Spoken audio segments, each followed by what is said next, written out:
Cool. Hey, everyone. It's so fun to be here. I'm normally at conferences with other publishers, so it's really fun to kind of be on the other side here today. So like Kathy, I also graduated from NYU at a time when I was studying journalism, and the extent of direction from my advisor was, go to Barnes & Noble in Astor Place and look at the masthead of the different magazines you'd like to work at, and write down their mailing address, and mail them your cover letter and resume. So it's kind of interesting to be here all these years later and talking about technology like this, and talking about bots as pre-screening for interviews. So about myself and what I do. So I oversee operations at Bauer Excel Media. For anyone who's not familiar with Bauer Excel, we are the digital division of Bauer magazines here in the United States. Bauer is a really large global organization. It's a fifth-generation family-run publishing company based out of Germany. Internationally, we're in 20 countries and we have over 1,000 brands. So, we've got a lot going on. Here in the US, we have 12 core brands on our digital side. Some of them that you probably know, like Life and Style and In Touch. FHM is another one that we recently resurrected from the UK, which probably this age group remembers the brand. And we also have a really large teen vertical, which probably none of you have heard of, and a women's lifestyle group. So Bauer Excel is different than other publishers for two reasons. So I have most of my career is in magazine publishing, and then several years on the digital side at places like AOL and About.com. But I've sort of always straddled magazine and digital. So when I left my most recent magazine publishing job at Hearst, on my last day they were like, do you think you would ever come back? And I was like, I don't know, because magazines are really struggling to figure out how to succeed, and it's really disheartening for someone like myself who went to NYU to study journalism because I loved magazines. And I always say magazines kind of can't get out of their own way. And I understand why. A lot of it has to do with budget constraints, and like Kathy and everyone's been talking about, it's really hard to prioritize innovation when you're dealing with the daily grind of making money, and how do you manage your margins. So, I think it's interesting to think about how we've been able to move into a place at Bauer with Kik and Sergio, where we've started testing this. I think there is an indisputable need for magazine publishers to be more innovative, but again, it's a question of like, are we set up to do this? And so, going back to when I left Hearst, the reason that I chose to join Bauer Excel is for two reasons, and it's really what I think differentiates us from most magazine publishers. One is that our digital business is run entirely independently from our print counterparts. So ordinarily, most magazine publishers are trying to figure out how do we create a hybrid where our print editors are contributing online and vice versa, and they have a digital sale or a print sales team that's trying to sell integrated. It leads to a lot of conflicting interests and competing resources, and it just, I have yet to see any publisher do it really, really well.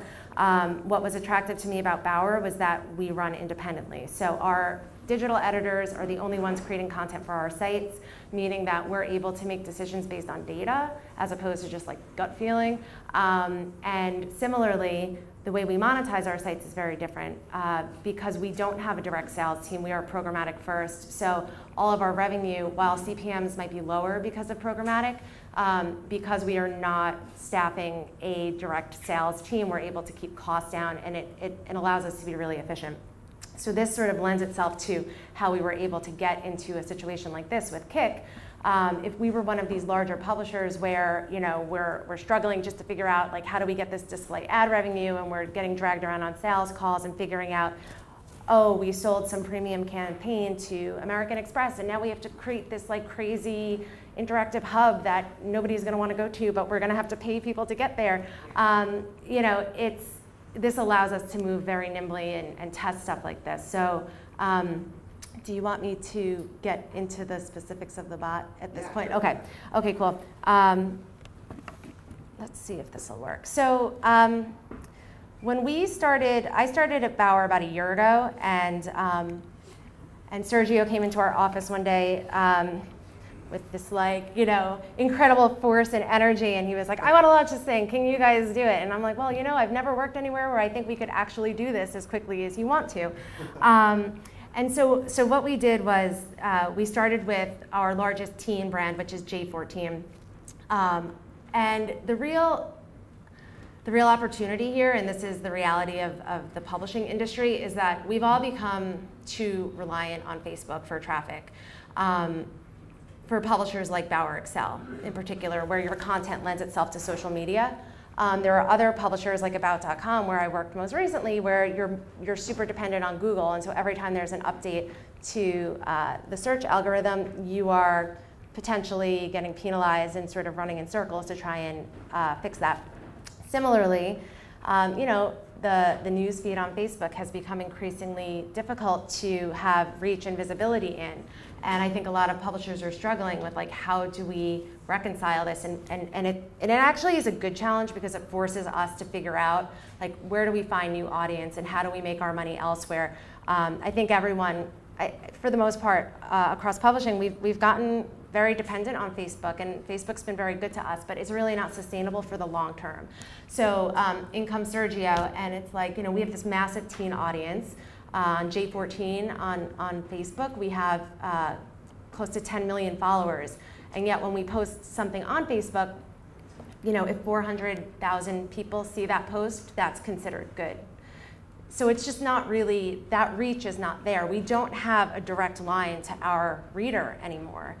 People are not coming to our sites directly. That's just not how, especially this audience, teenagers, this isn't how they're consuming content online. And so this bot test with Kick was sort of perfect for us because we felt like, okay, well, we know that this audience is on there, and we know that they're like rabid about this content, like they're obsessed with these teen celebrities, so what can we do? So we have this content. Our editor literally turned out, I think it was 50 questions in like a day, just off the top of her head, which is just mind-boggling to me because I haven't heard of half of these people. And this is what it looks like. So, you know, it's just like the most fun, and even if you don't care about any of these people. So you see it's got this, you know, it asks you the question, it's got this like perfectly relevant GIF, and then you select, you know, there's the grid of which celebrity, and then, wait a minute, why isn't this working? Let's see.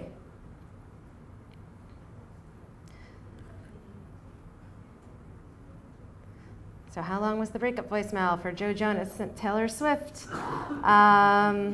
Who even uses voicemail anymore? And then, you know, you make your selection, and on it goes. So in early testing, I think we launched this summer, we've seen that 60% of users who engage with this bot take at least one quiz, and each quiz is like over 25 plus questions more. 10% of them are taking as many as 5 quizzes. They get really crazy about it when they don't have a perfect score, and they will retake it. And to the point of monetization, so it's interesting. So I've sort of been on this like speaking circuit lately, and I've been talking a lot about this.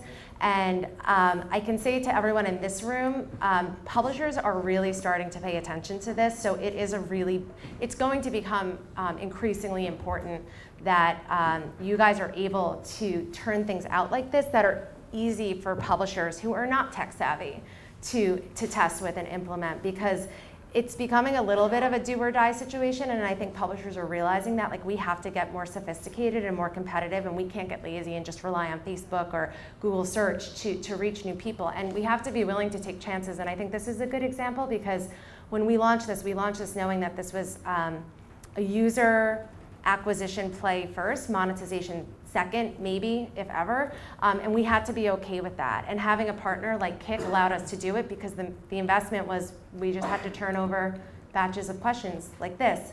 And it moved really quickly, because that's how these guys roll. So yeah, it's been a great success story so far. I mean, I think to date we have over 500,000 users engaging with it. When we did run one monetization test. It was with our mobile ad partner by the name of Cargo. I don't know if everyone here is familiar with them. And they were also partners with Kick, so it was sort of this perfect synergy. And when we ran it, it basically ran within this. And I can show you one example, though. The example that I don't have a demo of is my preferred one.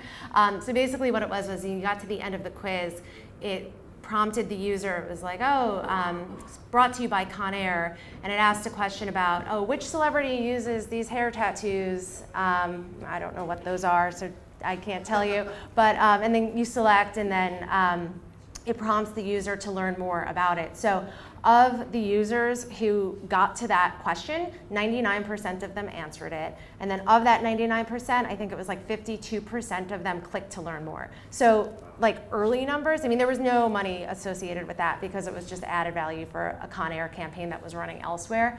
But the early learning show that like there's a lot of opportunity here, but we have to be very careful as publishers that we do not lose the trust of our users. They're here because this is an environment that they know and they trust and is really native to them. So we don't want to come in and start blasting them with ads that are going to ruin that experience. We've already done that on our websites. I mean, let's be honest, this is why they're not actively coming directly to our sites. It's why publishers are in the position that they're in. So I can show you, let's see, one other. So this is a video. This is a Starburst ad that involves MC Hammer, and I'm sorry I don't have volume on this, but you can see how this plays out.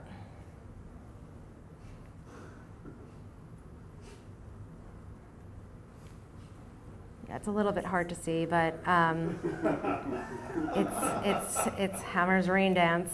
So anyhow, so that's pretty much it for us. Do you want to do questions for me now, or do you want me to hand it over? Let's have Zach, okay, cool. And then we'll do a panel sort of discussion. All right, great. Oh, Yeah. let's trade. There we go. All right.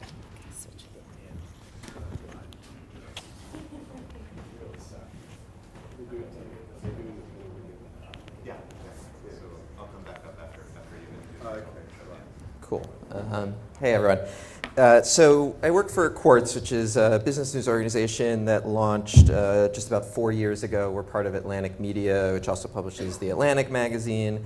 And 5 years ago, decided it wanted to try a digital-only business news organization with a global focus. So subject area tends to be similar to The Economist or the FT, but without ideally the legacy of print that you were just talking about, and see what that could become. We launched a website, qz.com, and an email, and our product strategy since then, in a nutshell, has been to reject the idea that you can publish once and then put it on all platforms, and if we're going to do an email, it's going to be Quartz expressed specifically as an email. You can read it as an email and isn't trying to drive traffic back to the site. That was very successful for us. Sorry, I'm two-handed here. That was quite successful for us, and so as we turned our attention to Quartz as a native app, which we did toward the end of 2015 and launched February of this year, we took the same approach. So we definitely weren't going to do headlines that you click and then read a full article, basically a facsimile of our site. We were really interested in notifications, and from there, and one early prototype of the app was notifications only. Sort of figure, we'd seen a lot of publishers go through their app phase, and largely unsuccessfully, and didn't particularly want to recreate that, and got interested beyond notifications, and maybe we could take that same metaphor into the app itself, and it's all just messages, some of which you get on your re-plug it in. There we go. I'll just keep like rocking this back and forth until.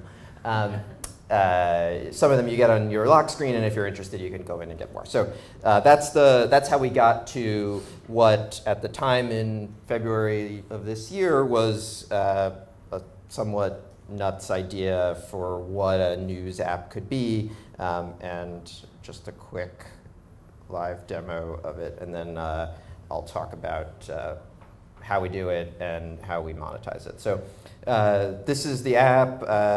It looks and feels like the kind of bot messaging experiences you're all building on platforms. I'll talk about why well, I think it's on the iOS platform, but why it's not on a messaging platform as yet in a second, but is obviously it's mimicking that and is written by a dedicated team of writers who are in some cases taking stories we're writing from the site and transforming them into a back and forth messaging experience. In other cases, writing stuff from scratch that we think is the subject matter is particularly strong for the app. The links are pointing to us and to our competitors, and we've tried to get better and better at what it means to write for an experience like this, because I think the thing we say often or all the time is, this is clearly not the most efficient way to get the news. And so if it's not going to be the most efficient way, it has to at the very least be the most fun and interesting way. Like whether users literally say this, some do, but I think even those who say other things, what they really mean when they like this experience, they say, oh, I had no idea I wanted to get the news in a chat format, is that they like being entertained. And that's a hard thing for journalists to come to terms with, because we think of our profession as a little more noble than that. But I tend to think news organizations underplay the degree to which we're in the entertainment business. We're just entertaining people whose idea of entertainment is reading the news, and God bless all of those people.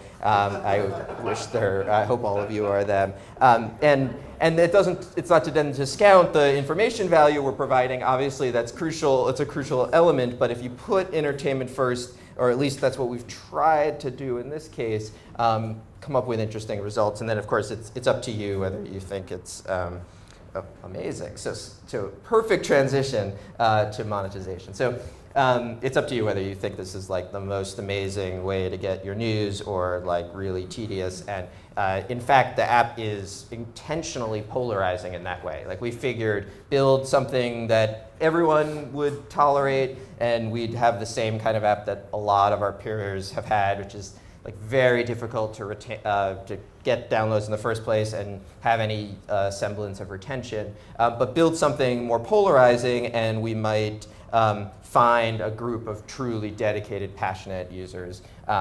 And I was going to say to our surprise, we found that.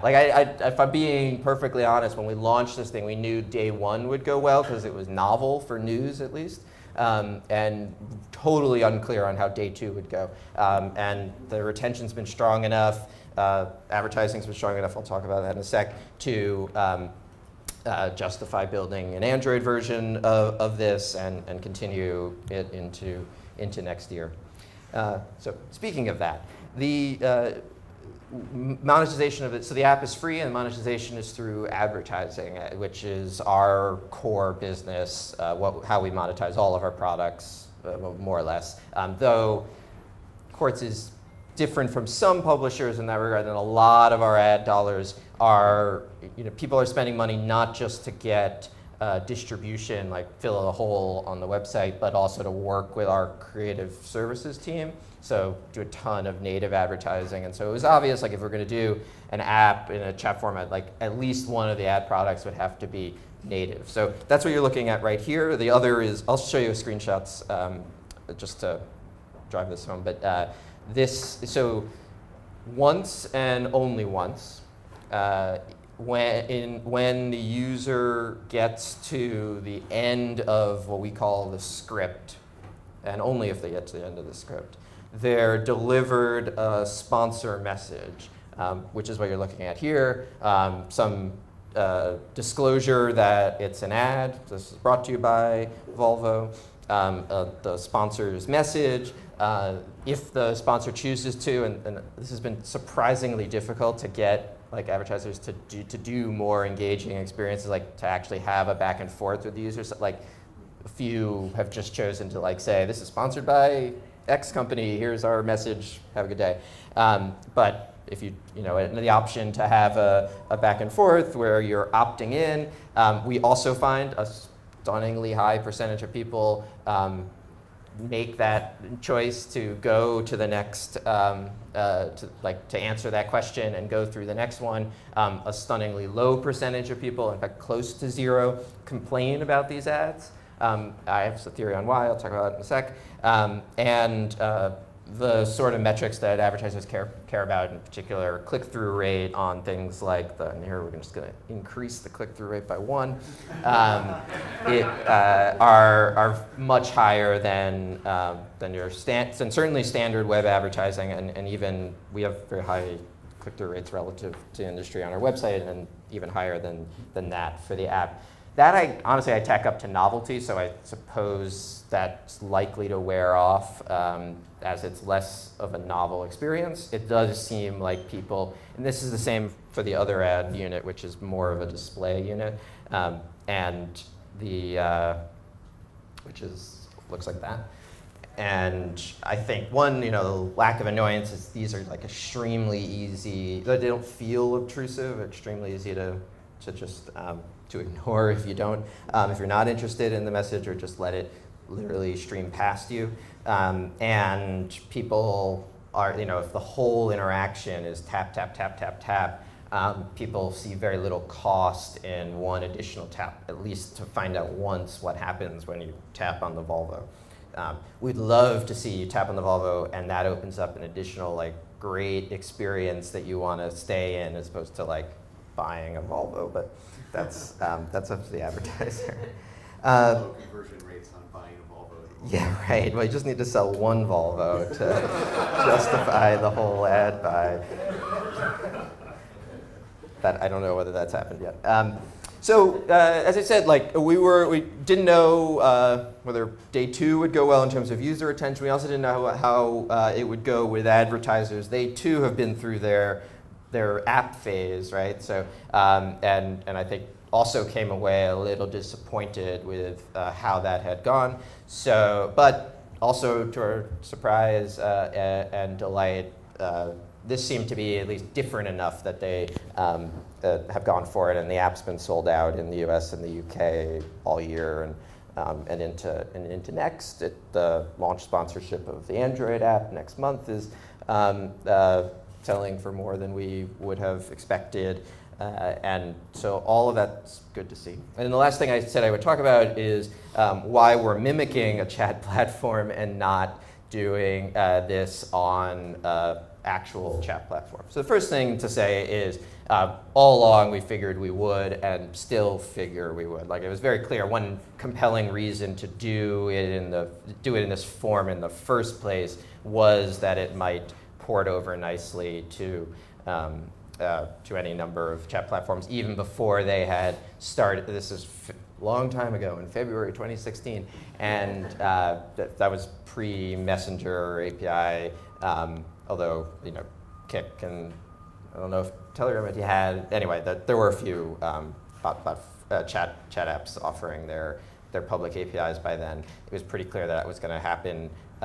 And so that was yet another reason to go with this format. But we didn't.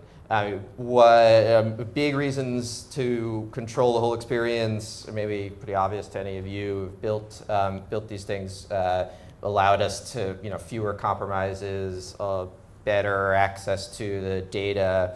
At the very least, we could have viewed, it did better than a prototype, but we could have viewed it as a prototype, so we get more and better information about how people are using it, and then apply that to bringing it to a chat platform.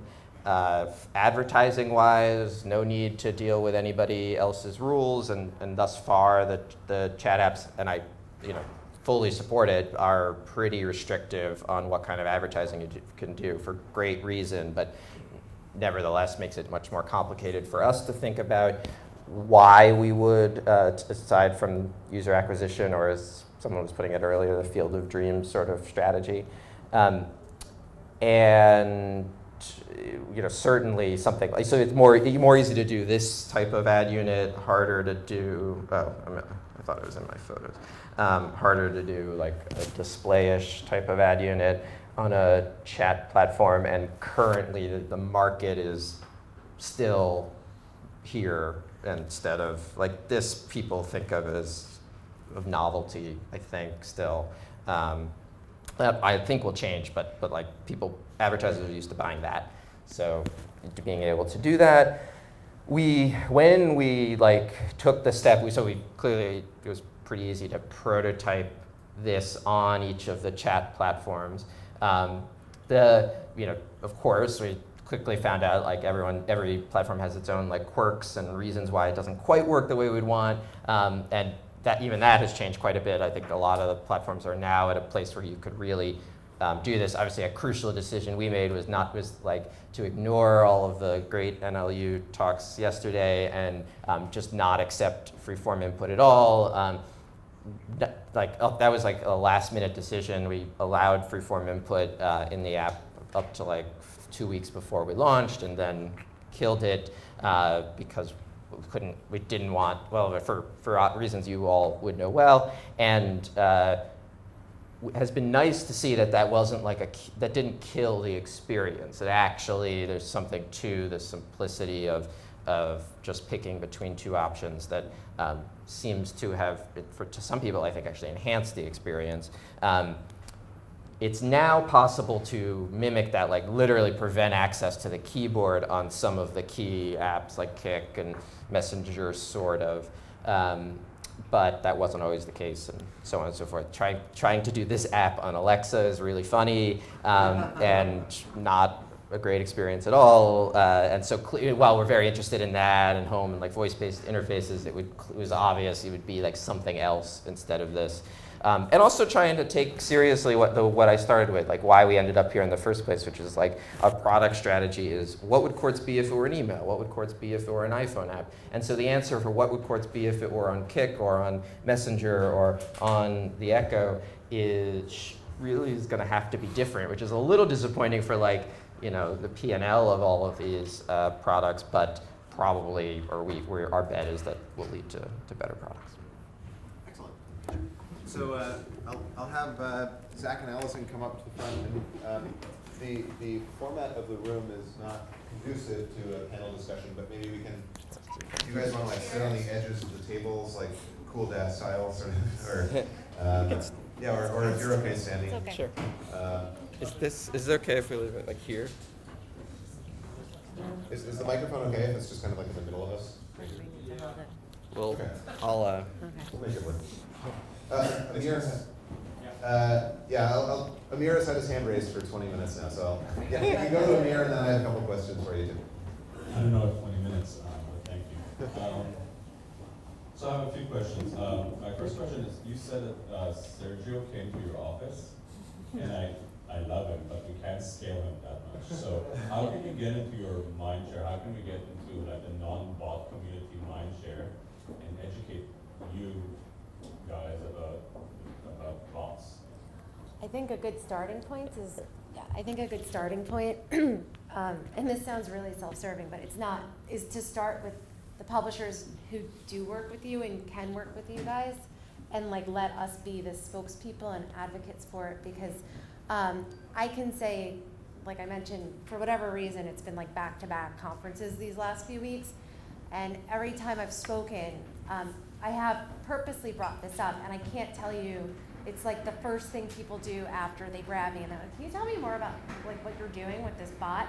I think publishers are like a little bit scared of it, like a little intimidated. It's like a big unknown, but I think the messaging and like word of mouth and having proof of concept, like let's develop something really cool together and tell a really good story.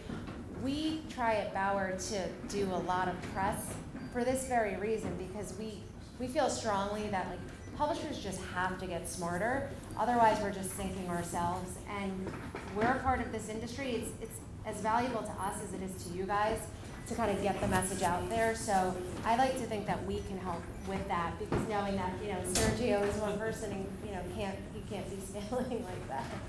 Does that answer? The other question I had is around ads. So the browser is going to be used to like giving you a lot of information about the user. There's a pixel, there's a cookie, and there's all this information. How did you do that with like retargeting, and what's your ad strategy inside a conversation? We don't do it. So the ad implementation in our app, especially for the sponsor message, is incredibly simple, but in both cases, we're going to the ad server and getting back a blob of JSON, and it limits the targeting we could do basically to geography and soon platform, but that does conform to how we tend to sell our ads in general. So it's all custom advertising. We sold it, we built it, we served it. That's how we do it on the website too. So we're not getting pushback in the way that I'm sure you, as the subtext of your question suggests, we certainly would if we were a different style publisher. Why don't we? Yeah, we can. Now that these giant chairs have been brought up, we can sit in. So so Allison, I think it was you who mentioned the way that that you worry about the way that a change in the Facebook algorithm or Google can really dramatically change the traffic that you're drawing and the audience that you're attracting. I remember that from my time at Forbes, that Facebook or Google can just tweak its algorithm and suddenly there's like a crisis that you have to completely rebuild your business around. What are the risks that you worry about with bots? I think at this point there is no risk. It's all learning for us. It's still so new. I think the greater risk is us having all of our eggs in one basket, which we've done repeatedly. And I think the risk as we grow on bots is loss of control and direct ownership, if you will, of that relationship. They're not on our platforms any longer, but that's, to me, not really a risk. The greater risk is trying to keep people on our site, because that's not how people want to engage anymore. Long-term risk is maybe that we, like publishers in general, or specifically, don't have we don't produce the kind of information or service that you might really want to get as a bot. So I think there's a certain number of people who get caught up on the news that happened today is a service you'd want to get via bot, but the vast majority of activity is going to be in other realms. So there's some of that we and others play in, whether it's stock data or weather or data or sports data, but does make it a little hard to think it may require us to be much more service oriented, which is cool, but then it's that'd be a really big pivot for us, I think. Right. I would add to that. So at Bauer, what we're trying to do is, we realize we need to diversify where we find our readers, but we also need to diversify how we make our money. So a big focus for us is moving into the transactional space as we go into 2017 and figuring out what services. No, we're not going to build a travel booking site, but what type of either affiliate partners do we need to establish, or what sort of just transactional experiences do we need to create? And ideally with the use of a bot for the right audience, for the right service or product. So that's something big that we're excited about, because I think the days of display advertising as a sole source of revenue for publishing is just waning. So this is a very broad question, and then I'll come to your question. In terms of technical implementation and traction with readers and advertisers, how would you compare bots to the process of introducing mobile apps and mobile websites a few years ago? Is it just completely parallel, or is it something entirely new? Are you saying the actual technical work that needs to get done, or? Well, in terms of technical work and the traction that you're seeing with advertisers and readers. Well, for us, it was I think a unique scenario, because we didn't actually do any of the work. We provided the content, and I was just at something the other day where the keynote speaker was saying that the best thing publishers can do is partner up, because it's a lower risk and lower cost to everyone involved. And I think this, for us, was a great example of that, where we were in talks with Kik, and when we first spoke that we weren't quite ready, and then maybe 3-4 months later we were, and I think from the point we decided to get it, to do it, and the point we released it, it was maybe a couple of months.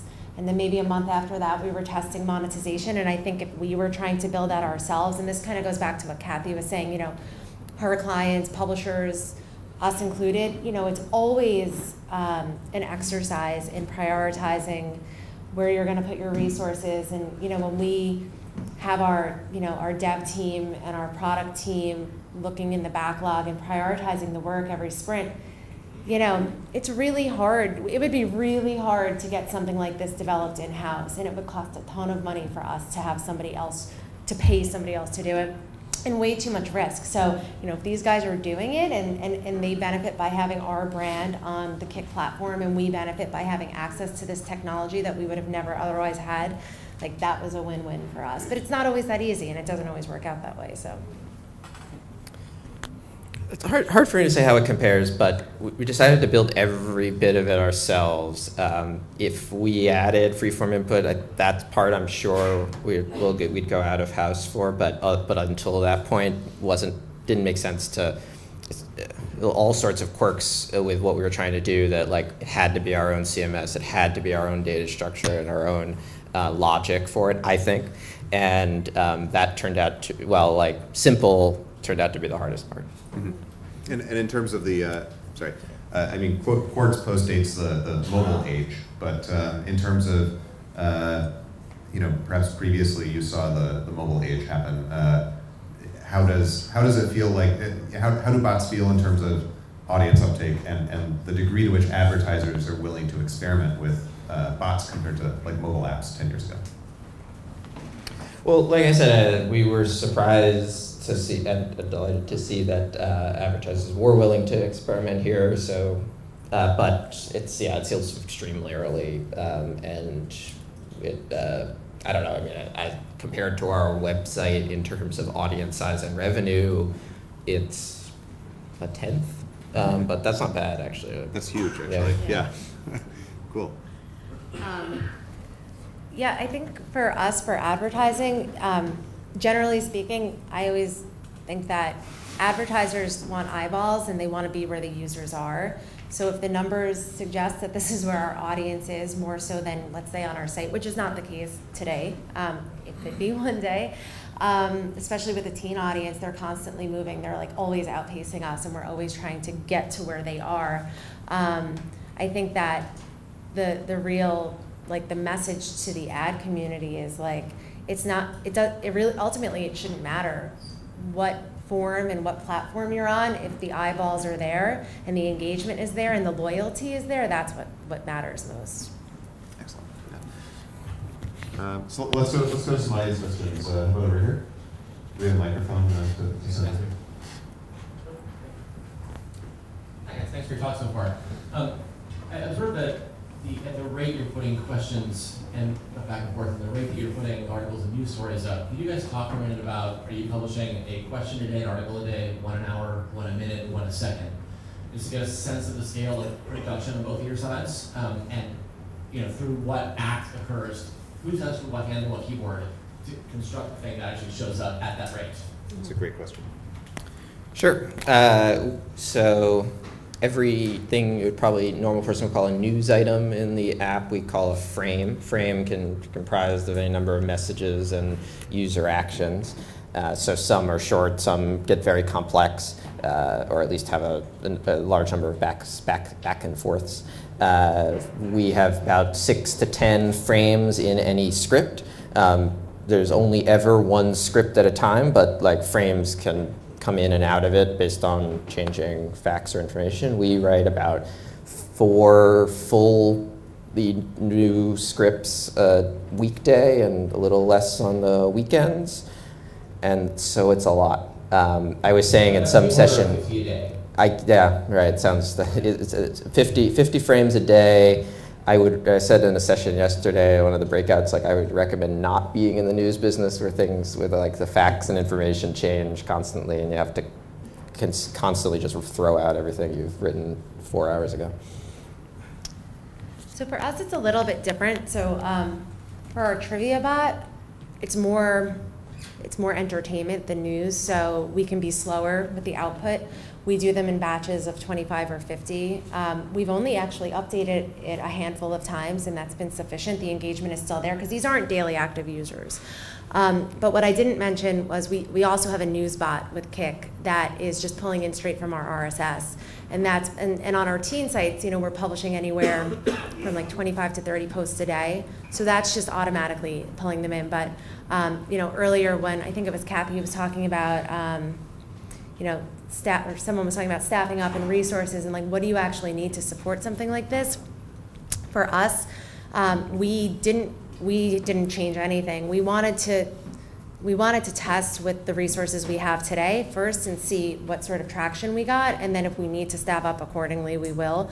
I think for us, we've done, in like full transparency, pretty much the bare minimum to support this with the time that we could spare in our day-to-day publishing cycle, and that means that our editors are responsible for making sure that they plug the bot on all of their social posts within their content whenever it's relevant and whenever it's possible.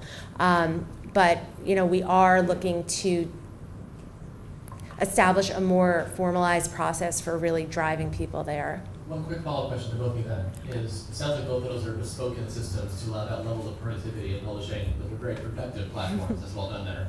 Is the thing you hand over the same thing you used to hand over, either some Microsoft Word file, a snippet of text, or a JPEG, or some HTML?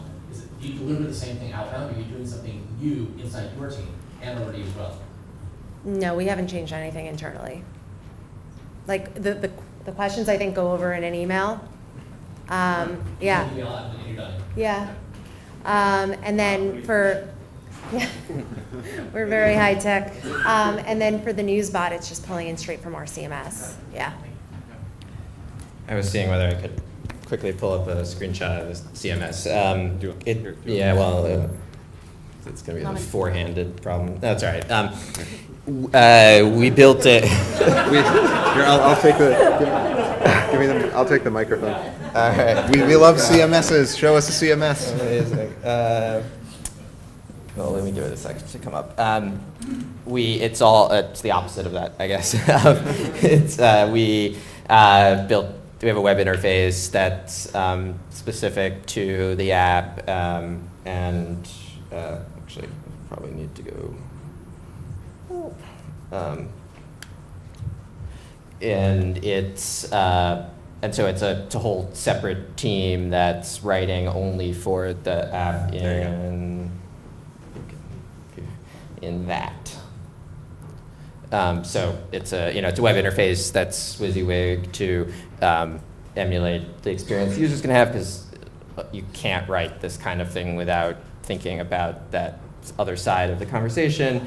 And hitting publish is just updates the JSON that the app fetches when it opens. Thank you. That's incredible. Cool. Let's go to Jimmy for the next question, and then we'll go to Lily. Jimmy over here. Yeah. Thank you. Yeah. Thank you. So let's talk about the ad buys for a second.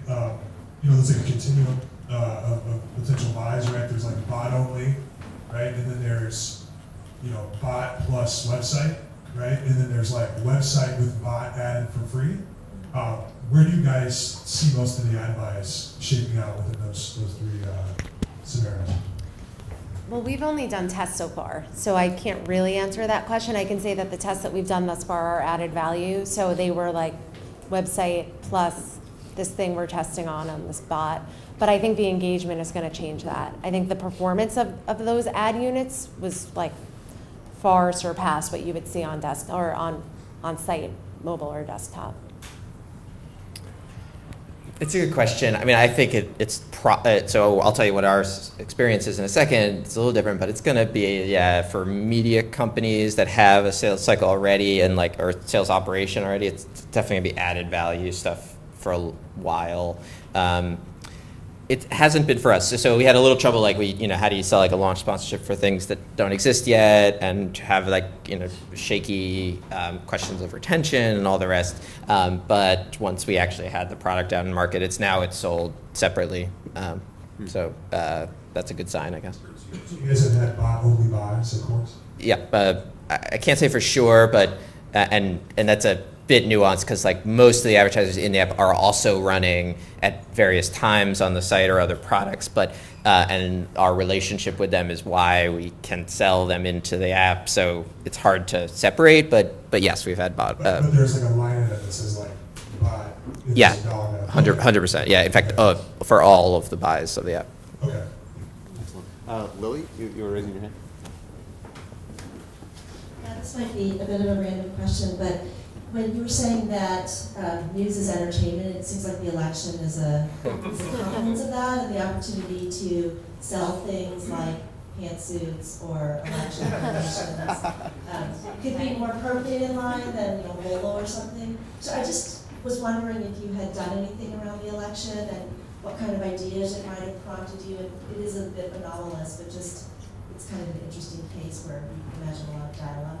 Totally. So our number one piece of feedback in the App Store is how liberally biased the app is, which is true for every news app. Like it's all 5-star and 1-star reviews, and there's no escaping it. It seems to be particularly acute right now, but everybody thinks we're in the tank. Toward Clinton. I mean, well, so, and as a news organization, we believe in like a more, not less global world, and so we don't endorse any candidates. But it's pretty clear this of all elections, like we stand, we have a pretty clear view. So they're not like making that up. We certainly we sort of rag on Trump quite a bit in the app. That's actually an interesting experience. Like, how do it's a highly, like, the personality is pretty strong in the writing. So you're going to have those cases, whether it's that or opinion about sports or otherwise. And in a case where you're forcing the user to pick between two options, you're often forcing her to pick one that, between two options they don't want to like say. Most people are fine with that, it turns out, but some say that's an issue. And then to your point, that's a good idea. And I think one cool potential different kind of monetization for us would be selling products, and like you try, in the case of the iPhone app, you try using Apple Pay as a conduit there would be really interesting. Whether people would want to buy it, because the context is a little different. Like for us, I think like you're not coming into the Quartz app thinking buy something, and so it might be more promising for you in that sense. Yeah, we don't do anything about the election. Okay. For entertainment sites. How about up here? Thanks for your transparency so far, guys. This has been great. I wanted to get your thoughts on future partnerships. So you mentioned that Sergio came in, another company built the bot for you, there's an ad server. And right now everything's free and great and it's all experimental. But in the long term, how do you see publishers handling this? Do you see like a rev share model partnership? Or do you see something like an upfront build and paying the platform for users? What do you guys think? Yeah, I mean, it's a great question.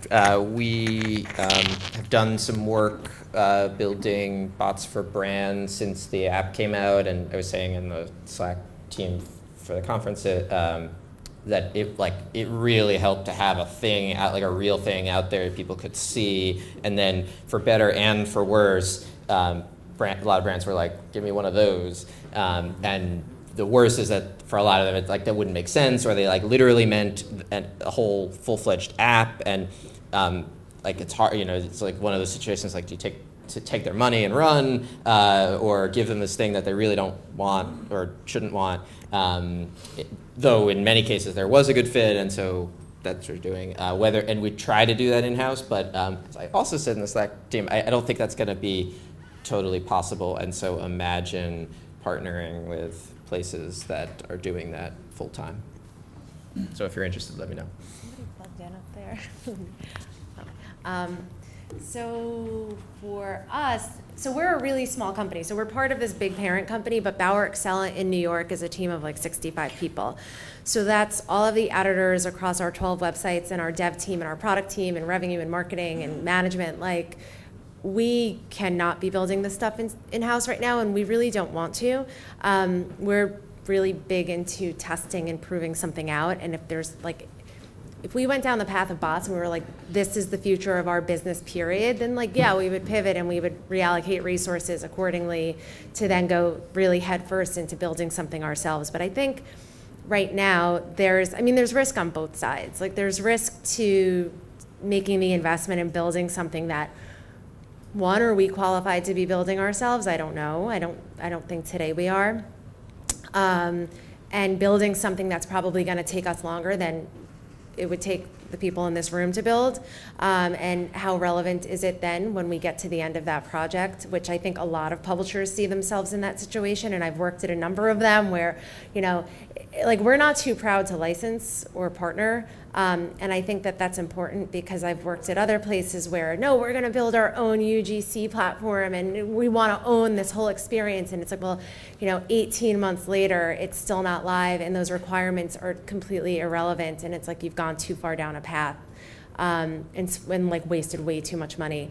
But on the flip side, there is risk with partnering because it's not yours and yours alone. And what happens if, that partnership doesn't work out, or what happens if your partner pivots and no longer supports this, then what? But I think for us today where we are, it's best for us to really partner up, and that's going to help us scale and learn. I'm getting the signal to call time on the panel, but thank you both so much for speaking with us, and and for your candor with this. This is terrific.